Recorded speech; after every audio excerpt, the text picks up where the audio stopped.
అందరూ బాగున్నారా? దేవుడు మనకి మంచి అవకాశాన్ని ఇచ్చాడు. ఆయన సన్నిధిలో ఉండి ఆయన ధ్యానించి కీర్తించి కనపరిచే అవకాశాన్ని దేవుడు మనకి ఇచ్చాడు.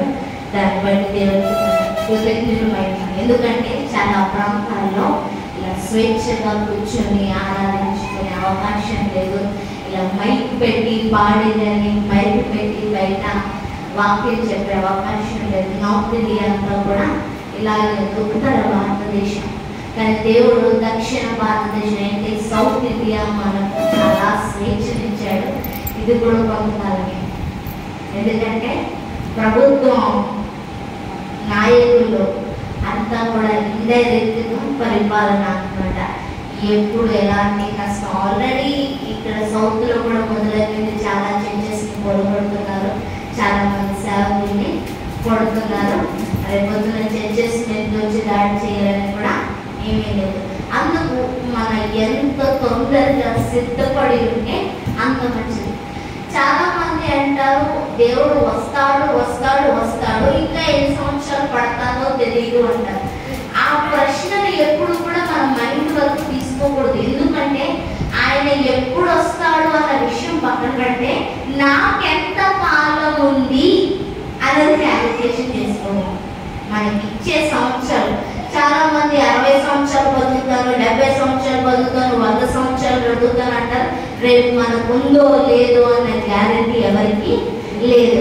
అందుకు నేను సిద్ధపడి ఉన్నానా నా దేవుడు నాకు చెప్పిన రీతిని బట్టి అని మన ప్రయాణాన్ని మన గమ్యాన్ని చూసుకుంటూ మనం సిద్ధపడినప్పుడు ఆయన రేపు వస్తాడో ఎల్లుండి వస్తాడో 50-100 సంవత్సరాల తర్వాత వస్తాడో తెలియదు. కానీ నీ లెక్క నా లెక్క పూర్తయి ఉంటే ఆయన వచ్చిన తర్వాత తిరిగి లేచినప్పుడు ఆయన ఏం చేస్తాడు, మన లెక్కలు సరి చూసి నువ్వు అట్టా ఇటా ఇటా అన్నదైనా తేలిక ఆయన చేస్తాడు.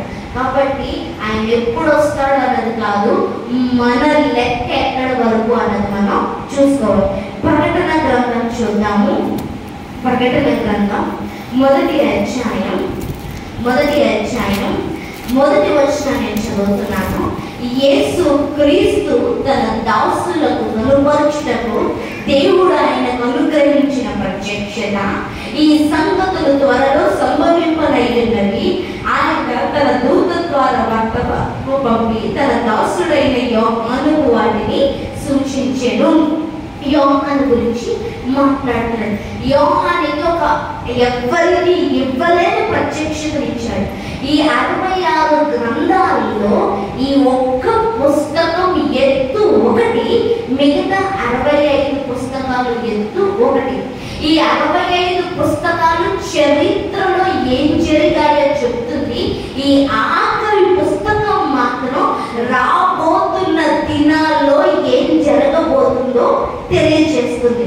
అయితే ఎందుకు అని అంటే కింద ఒక్కొక్క వచనాన్ని చూసినప్పుడు యేసు క్రీస్తు ప్రభు మనం ఎదుర్కొనే సమయంలో ఎలా ఉండబోతున్నాడో అన్న ఆయన పోలికలు, లక్షణాలు, వస్త్రధారణ గురించి రాయబడి ఉంటుంది. అయితే ఇవన్నీ ఎవరికి ఇవ్వబడ్డాయి అంటే యోహానికి. చాలా మంది ఉన్నారు. ఎందుకు యోహానికి మాత్రమే ప్రత్యక్షత ఇచ్చారు? ఎప్పుడైనా ప్రశ్న వచ్చిందా?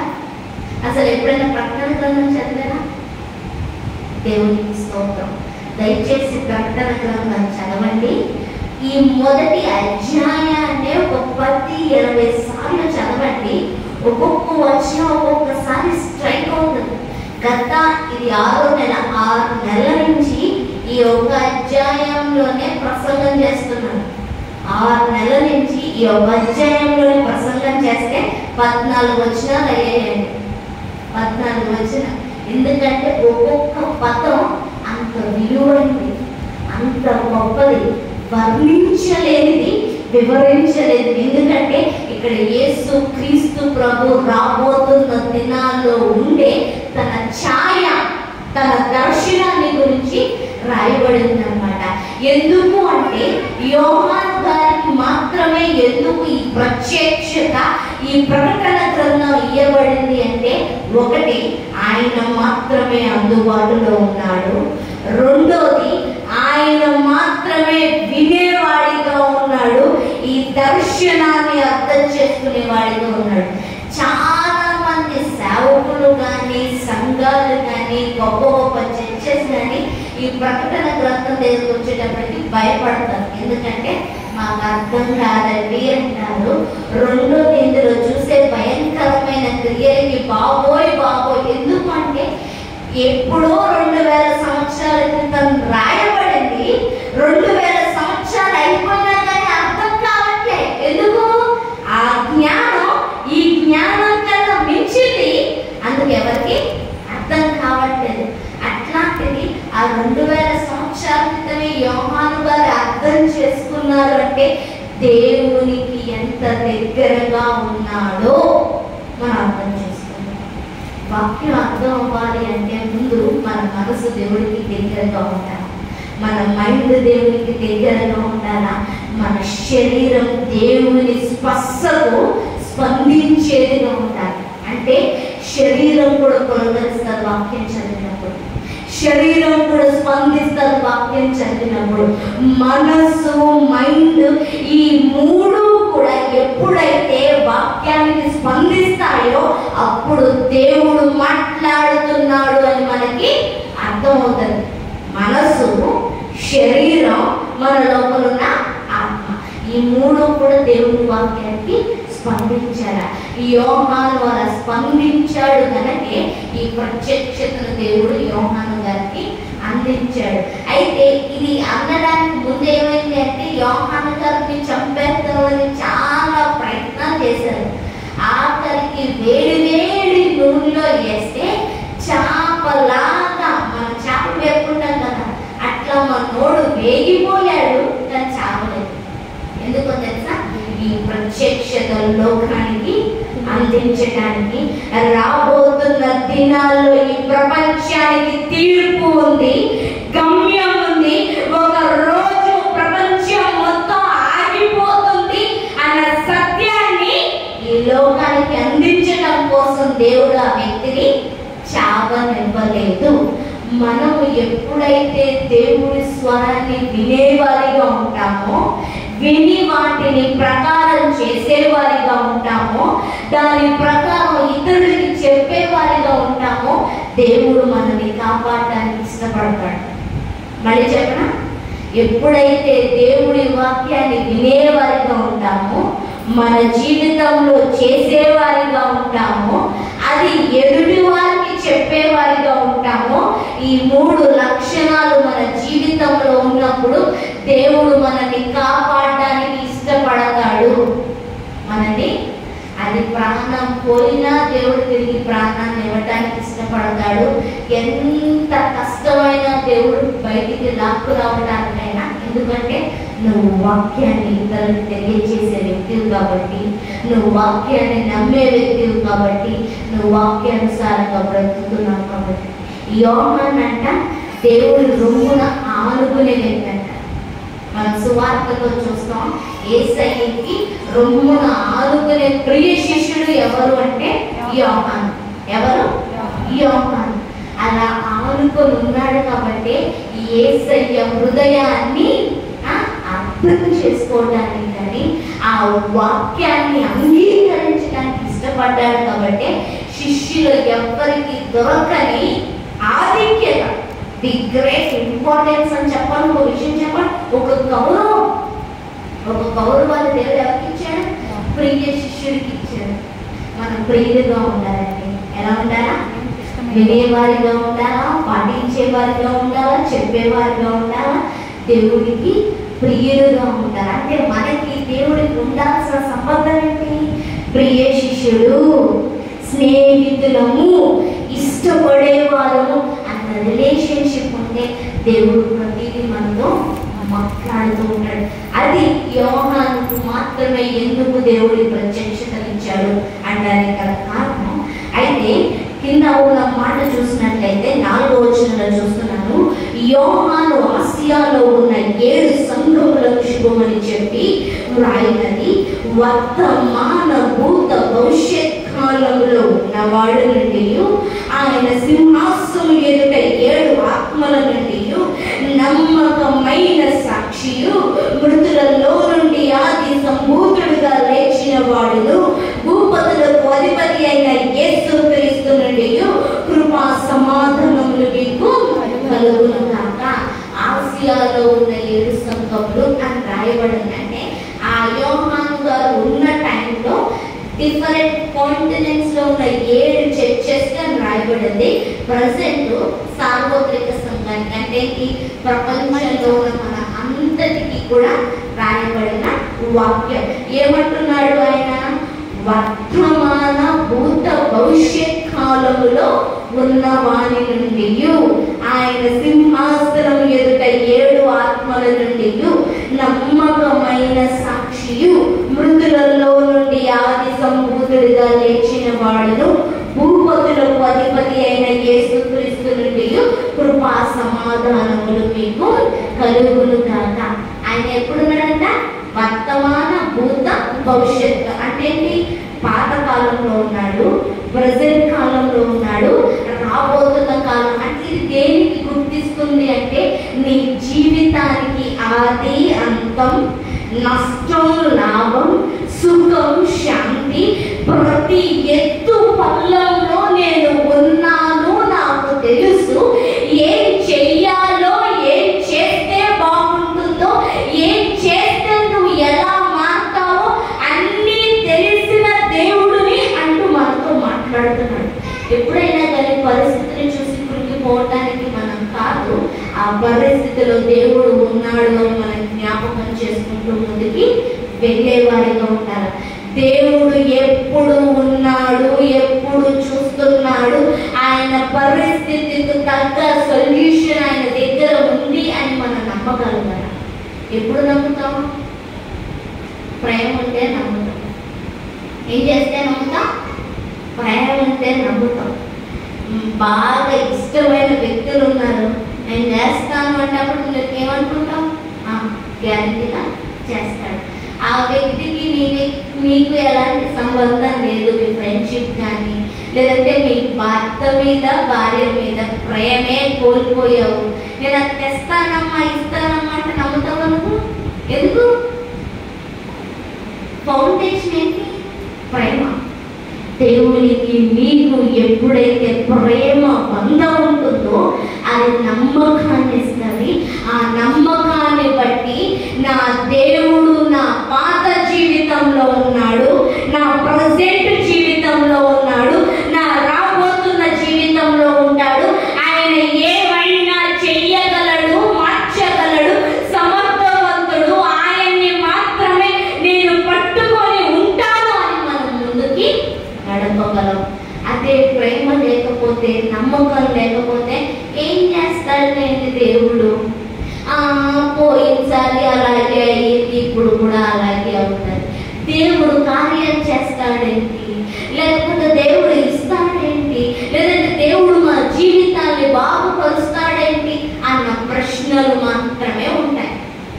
అదే ప్రేమ. ఆ ప్రేమను మనమే పెంచుకోవాలి. దేవుడి మీద ప్రేమను మనమే పెంచుకో. చిన్న పిల్లలు పుడతారు, కడుపులోంచి బయటకు వస్తారు, ప్రేమను మనమే పెంచుకుంటామా? లేకపోతే నన్ను ప్రేమించు అని బిడ్డలు అంటారా? ఆ బిడ్డలను చూసి, వారి కేరింతలు చూసి, వారి రంగును చూసి, వాళ్ళ అల్లరిని చూసి, వాడి మీద రోజు రోజుకి ప్రేమను మనమే. అలాగే వాక్యంతో, ప్రార్థనతో, మందిరముతో, దేవుడితో సహవాసంతో మనము దేవుడి మీద ప్రేమను, నమ్మకత్వాన్ని పెంచినప్పుడు నిన్ను రక్షించడానికి దేవుడు ఏదైనా చేస్తాడు. పద్మాసు దీపంలో పడేసినప్పుడు రాసిన ప్రత్యక్షత ఇది. పద్మాసు దీపం ఏంటి అనేసి అంటే జన సంచారమే లేని ప్రాంతం, తిండే లేని ప్రాంతం, తాగడానికి నీళ్ళే లేని ప్రాంతంలో రాశాడు. ఎలా రాశావు? మీకు పొద్దు నుంచి సాయంత్రం వరకు మీ పక్కింటి అమ్మ కనిపించకపోతే మీకు నిద్ర పట్టదు.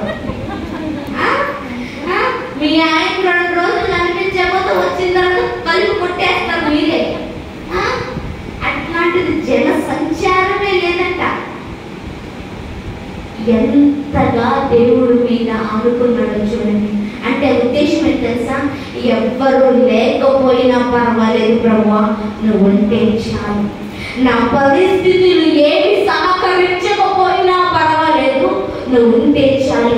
నా శరీరం, నా ఒళ్ళు సహకరించకపోయినా పర్వాలేదు, నువ్వు ఉంటే చాలు. తినడానికి ఏమీ లేకపోయినా పర్వాలేదు అంటూ దేవుడు మీద ఆనుకొని తన శరీరాన్ని అప్పచెప్పి ఆ ప్రత్యక్షత, ఆ దర్శనాన్ని చూస్తూ రాస్తున్న పత్రికది. మనం అలా చూడగలగాలి. ఒక విషయం చెప్తాను, ఎవ్వరు ఎప్పటికీ శాశ్వతం కాదు. ఏ బంధం ఉండదు, ఏ వ్యక్తి ఉండదు, ఏ బంధత్వం ఉండదు, ఏ స్నేహం ఉండదు. ఇది మనం గుర్తుపెట్టుకుంటే దేవుడితో స్నేహం ముందుకెళ్తాడు. మనం నా బంధం, నా కుటుంబం, నాది నాది నాది అని పరిగెత్తినంత కాలం నీ దేవుడు దగ్గరికి రాడు. నువ్వు ఎవరి కోసం పరిగెడుతున్నావు వాళ్ళు కూడా నువ్వు చేరుకోలేవు. ఎంత చేశాను విలువలేదు అంటావు, లేకపోతే నువ్వే అంటావు. నీ పిల్లల కోసము, నీ భర్త కోసము, లేకపోతే నీ భర్త నీ కోసం ఎంత చేస్తున్నా కానీ నీకు లేదు.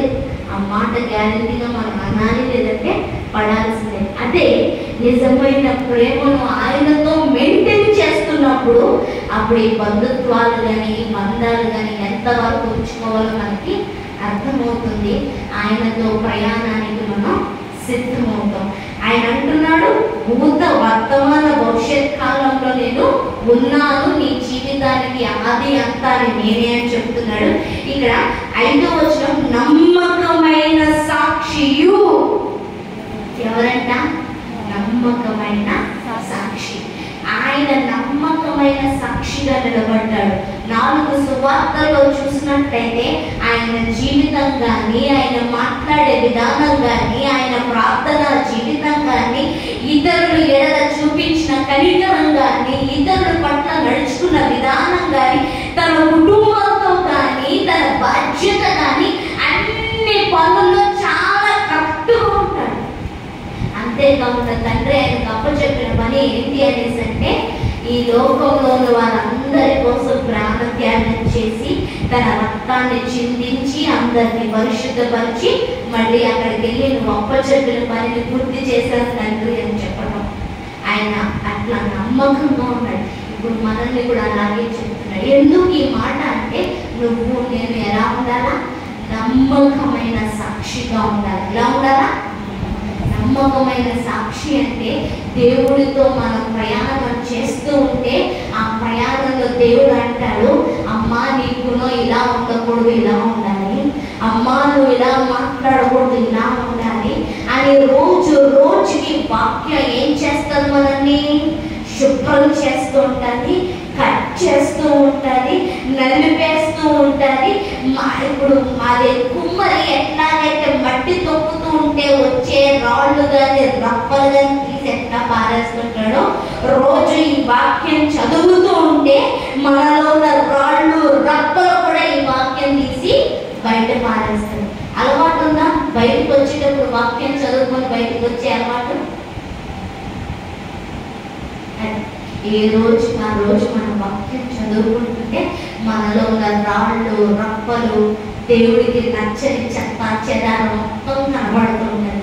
1 రోజు 2 రోజులు 4 రోజులు అలాగే రోజు చదువుతుంటే ఏం చేస్తుంది? ఒక రోజు అనిపిస్తుంది, చీచి ఇప్పుడు నా యేసయ్యకి ఇష్టం లేదు, తీసి బయట పారేస్తున్నా. చీచి ఈ లక్షణం నా యేసయ్యకి ఇష్టం లేదు, తీసి బయట. అది మనం శుభ్రం చేస్తూ ఉంటాం. అలా మనం నమ్మకమైన సాక్షులుగా మార్చబడతాము. మృతులలో నుండి ఆది సంభూతుడైన లేచిన వాడు అంటే మృతులలో నుండి, he is the first person who has raised from the death. ఈ మానవాళి అంతట్లో నుండి ఇప్పుడు వరకు ఎవరు కూడా చనిపోయి లేపబడలేదు. చాలా మంది ప్రయత్నించారు, చాలా మంది బాబాలు కానీ, చాలా మంది సన్యాసులు కానీ, నేను లోపలికి వెళ్ళి 3 రోజులు 4 రోజులు ఉండేసి బయటకు వస్తానని చాలా మంది చెప్పి అందరికి ఛాలెంజ్ విసిరి లోపలికి వెళ్ళారని ఎవరు బయటికి రాలేదు. ఎవరు బయటికి యేసయ్య మాత్రమే వచ్చాడు. ఈరోజు ఎందుకు ఆ మాట చెప్తున్నాడంటే, అదే యేసయ్యను గట్టిగా పట్టుకొని ఉంటే, అదే యేసయ్య వాక్యం చేత రోజు రోజుకి నువ్వు శుభ్రం చేయబడుతుంటే, అదే వాక్యానుసారమైన జీవితాన్ని నువ్వు జీవిస్తుంటే, ఒక రోజు నువ్వు కూడా నాలా లేస్తావు. నాకు ఒక జీవితం లేచిన తర్వాత ఎలా ఉందో నీకు కూడా ఒక జీవితం ఉంది అని ఆయన మరణం ద్వారా తెలియజేస్తున్నాడు. ఏంటి క్రైస్తవత్వం అంటే? చనిపోయిన తర్వాత కూడా మనకు ఒక జీవితం ఉంది అన్నదే క్రైస్తవత్వం. అయితే ఆ జీవితం వెలుగుమయమా, శాంతికరమైందా, సమాధానకరమైందా, లేకపోతే ఏడుపు పండ్లు కొరుకుతూ నశించిపోయే జీవితమా అన్నది మన చేతుల్లోనే ఉంది. ఎవరి చేతిలో ఉంది? నేను, నా ఇష్టం, నా ఉద్దేశం, నేను చెప్పిందే అని మనం ముందుకెళ్ళామనుకో ఏడుపు పండ్లు కొరుకుటకి దేవుడు మనల్ని అప్పగిస్తాడు. నా నిత్య నరకానికి లేదు. నీ చిత్తం, నీ ఉద్దేశం నువ్వు చెప్పు ప్రభువా, నా జీవితాన్ని నేను శుభ్రం చేసుకుంటాను అనేసి ఎప్పుడైతే వాక్యానికి, ప్రార్థనకి మన అవకాశం ఇస్తామో దేవుడు నమ్మకమైన సాక్షిగా మనకి పేరునిస్తాడు. అంతేకాకుండా ఆయన మృతులలోంచి ఎలా లేపబడ్డాడో మనం కూడా మృతులలోంచి అలాగే లేపబడతాము.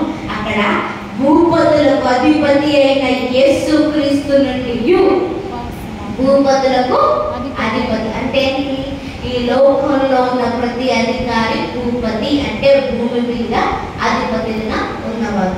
మన చీఫ్ మినిస్టర్ గారు కావచ్చు, మన ప్రైమ్ మినిస్టర్ గారు కావచ్చు, ఐఏఎస్ కలెక్టర్ ఆఫీసర్ కానీ, పోలీస్